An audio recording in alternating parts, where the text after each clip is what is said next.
Bismillahirrahmanirrahim.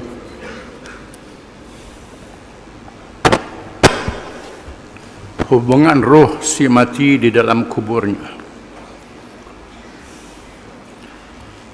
Di antara perkara yang termasuk beriman kepada hari akhirat dan kepada perkara yang gaib ialah perkara roh.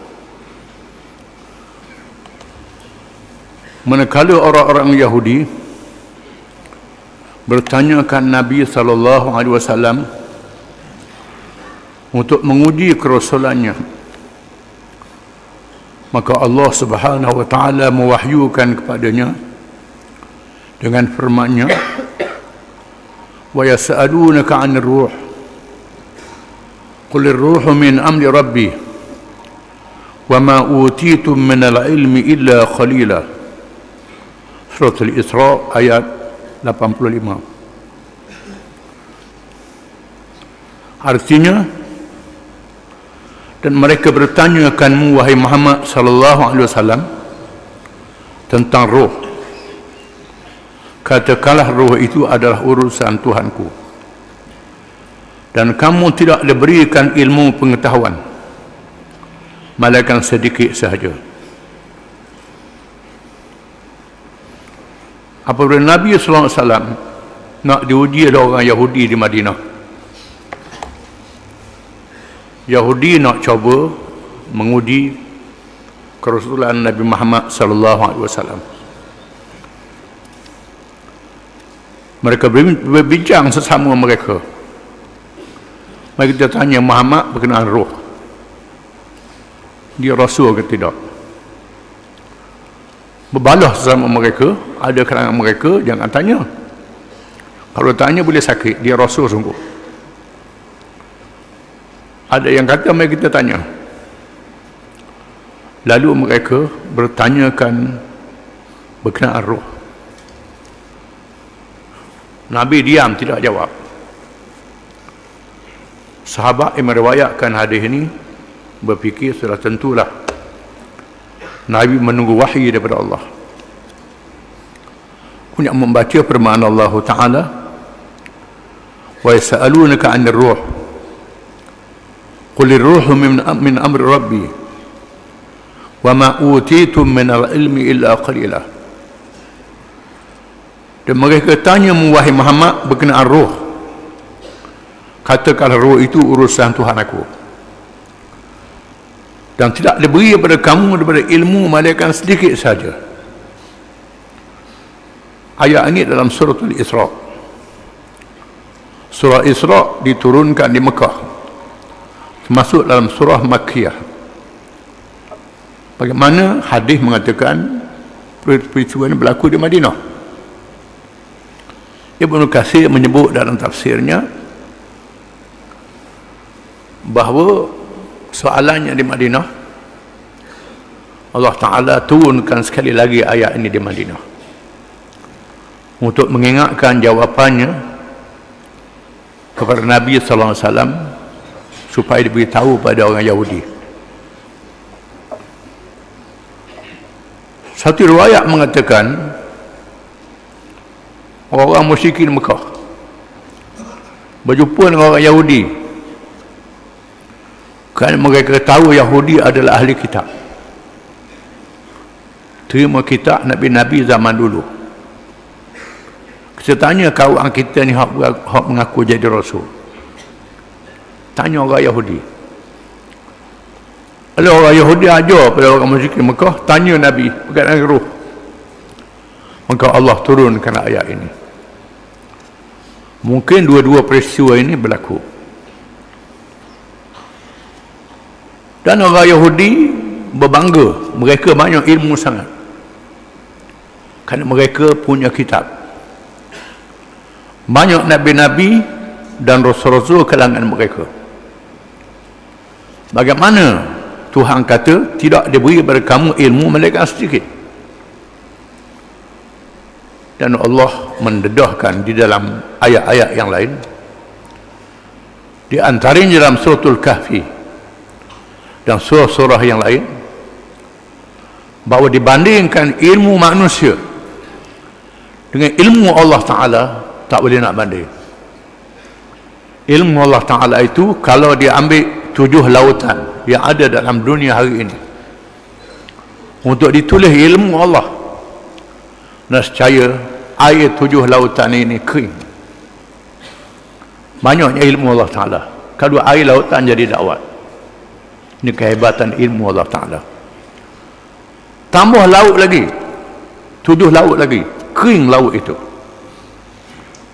Ilmu dalam kitab Taurat sedikit sahaja. Dalam suratul Kahfi disebut kisah Nabi Khadir alaihi salam.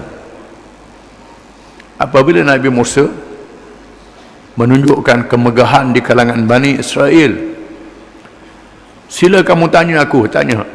Allah Ta'ala suruh Nabi Musa belajar Nabi Khadir. Khadir alaihi salam ialah seorang Nabi bukan Rasul. Martabatnya rendah pada Nabi Musa. Tapi ada ilmu yang Nabi Musa tak tahu, Nabi Khadir tahu. Ilmu laduni. Diriwayatkan dalam kitab tafsir, apabila Nabi Musa minta nak ikut Khadir, Khadir kata tak boleh ikut aku, tak boleh ikut, mudah tahan, mudah sabar. Kerana apa yang Tuhan beri pada aku ni tak ada padamu, walaupun sedikit. Musa kata tak apa, aku boleh sabar. Boleh naik atas kapal, lalu datang saya ekor burung ciok. Burung ciok yang kecil. Burung ciok ni terus terjun dalam laut, pagu air dalam laut. Catu air singgah hingga atas birak kapal. Nabi Musa dan Khadir tengok pada burung ciok ni. Kata Nabi Khadir, wahai Musa, ilmu yang ada pada aku, ilmu yang ada padamu, kalau banding dengan ilmu Allah Ta'ala, macam burung ciok catu air dalam laut ni. Ilmu Allah yang tidak terhingga, tidak ada bandingan. Ini berkait dengan ayat yang kita baca ni, termasuk perkara yang berkait dengan roh. Roh adalah rahsia Allah Subhanahu wa Ta'ala. Roh makhluk yang gaib yang dimasukkan ke dalam jasad manusia. Manusia boleh hidup, boleh berfikir, boleh bergerak, boleh menilai, boleh berhubung dengan Allah Subhanahu wa Ta'ala. Ini roh, perkara yang kita tak nampak, Tuhan masukkan dalam hati, dalam jasad manusia. Yakni tiada siapa yang mengetahui tentang hakikat roh itu melainkan Allah Subhanahu wa Ta'ala sahaja. Kita hanyalah mengetahui sekadar ilmu yang dikurniakan oleh Allah Subhanahu wa Ta'ala kepada kita. Kita tahu sekadar Tuhan beritahu kepada kita. Lebih pada itu kita tak tahu. Bukan saja roh, termasuklah yang tidak roh. Contohnya tenaga elektrik. Di antara tenaga elektrik yang melahirkan tenaga, menyalakan api, memusingkan kipas dan lain, termasuk dalam perkara yang gaib yang kita tak nampak. Dia punya arus, kalau tebing cuba nak cari, mati. Jangan sempadan di situ saja. Itu satu makhluk yang kita tengok dengan mata kita, yang nampak tanda-tanda dia. Roh lebih hebat pada itu lagi. Di antaranya ialah bahawa yang dikatakan roh itu ialah jisim nurani ulwi.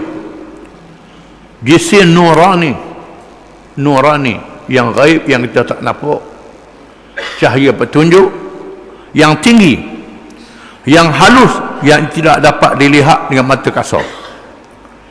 Ia mengalir di dalam jasad manusia laksana mengalirnya air dalam tumbuhan yang hidup. Macam air mengalir dalam pohon kayu, kita tak nampak. Atau minyak di dalam buah zaitun, atau api pada arang. Selagi jasad mempunyai kemampuan untuk membawanya, membawa roh itu, maka adalah kesannya pada jasad. maka bergeraklah anggota menurut perasaan dan daya kemahuan yang ada pada jasad itu. Apabila jasad tubuh tidak lagi berkemampuan untuk membawanya, maka bercerailah ia daripada jasad, ruh keluar daripada jasad.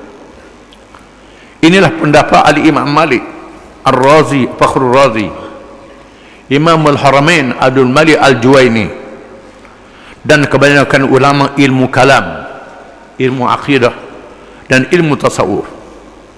Ini ulama yang terbilang dalam ilmu tasawuf dan ilmu kalam. Kalau ada lain-lain tengok dari kitab, Rasulullah mengarut dia. Banyak kitab mengarut ni.